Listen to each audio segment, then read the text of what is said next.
Action. Alright, my name is Charles Kelly, and my presentation is on electrical engineering and computer engineering junior opportunities. Alright, typical contents. First thing we'll talk about is computers and computer engineering and how they came to be, what it's like today. Next step, I'm going to go into electrical engineering, which talks about a major close to computer engineering, not quite computer engineering. Next thing is graduate school, whether to go to graduate school, whether to find a job, and what that's like. The next two things are the fundamentals engineering exam and the professional engineering exam, which are two exams that can help you out in finding a career. And the last thing I'll talk about is conclusion to wrap it all up. Alright, first thing, computers and computer engineering. The first computer was invented in the 1940s. It was very basic. It was, bigger than the size of this room. It can only do simple math. Today, the computer market has boomed and it's skyrocketed. Computers are in everything. Something as small as a digital clock or like a toothbrush, all the way to something like a huge system like a space shuttle or billion-dollar servers. Computer engineering takes parts from electrical engineering and computer science and puts them into one field, to create computer systems and components. The typical project a computer engineer might be working on in his or her career would be microprocessors, personal computers, supercomputers, and computer circuits. This is a continued slide, computers and computer engineering. A few facts. COE is the fastest growing branch of engineering in the past 20 years. A lot of times, computer engineers will team up with other types of engineers, mechanical engineers, ISEs, whatever, to work on a certain project that the project may need a computer engineer. This is also taken off Wikipedia. The average starting salary for a computer engineer with a bachelor's degree with an entry-level position is around $60,000 a year. Next thing is electrical engineering. Electrical engineering is a little bit different than computer engineering. Computer engineering actually branches off of electrical engineering. Electrical engineering is a study of and the application of electricity, electronics, electromagnetism, and EE tends to focus on electrical components more than COE does. Electrical engineering first was initiated as a major in a field, and people actually started working on it after the invention of the first telegraph in the late 19th century. Electricity has obviously been around longer, but the engineering of electricity and electrical components haven't.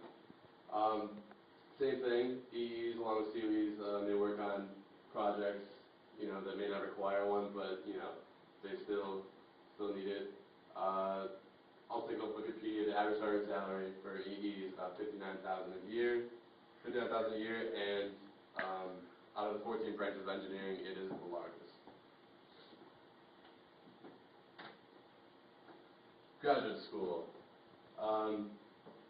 An associate's degree is actually not offered in COE or EE majors, so if you want a degree in computer engineering or electrical engineering, you will need to attain a bachelor's, which will take 3 or 4 years, well actually 3 to 5.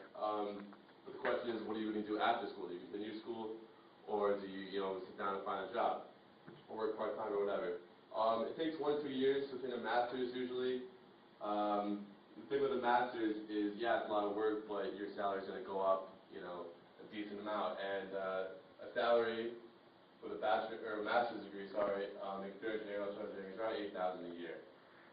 After that, after you obtain a master's, you can actually go for your PhD in COE or EE. And what that's going to do is that's obviously going to increase your pay as well to $100,000 a year. And having a master's or a PhD, or a PhD will create more opportunities, obviously, and open more doors.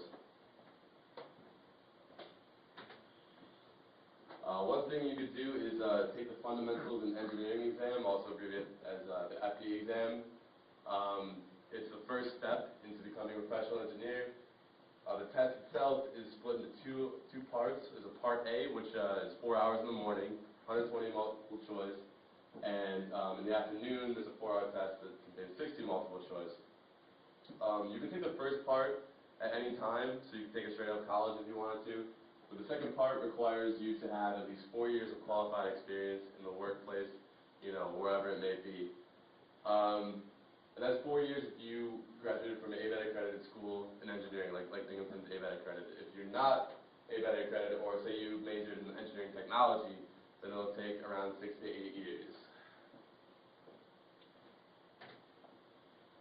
If you take the FE, you can take the PE exam, which is the professional engineering exam. This exam can be taken once you pass the FE exam. It's pretty similar to the FE exam, just more in depth and obviously harder. The PE exam, like I just said, is the final step to becoming a licensed professional engineer. And a big perk about the professional engineering exam is if you pass it, some companies you can only become CEO in that company if you're a licensed professional engineer, or you can only work for that company if you're a licensed professional engineer. And to wrap it all up, as my conclusion, once you do get your degree, if you get your degree in bachelor's degree in computer engineering or electrical engineering, a lot of options are available to you. It's a very big market, and your degree will be worth a lot, even in a shitty economy. Some COEs and E's don't even go into their own field, but a lot of them maybe do something else as far as like med school or law school, take your LSATs, MCATs, or even become a business major. You could do a 5-year plan, 4 years, and get your bachelor's, and then 1 year to get a master's in business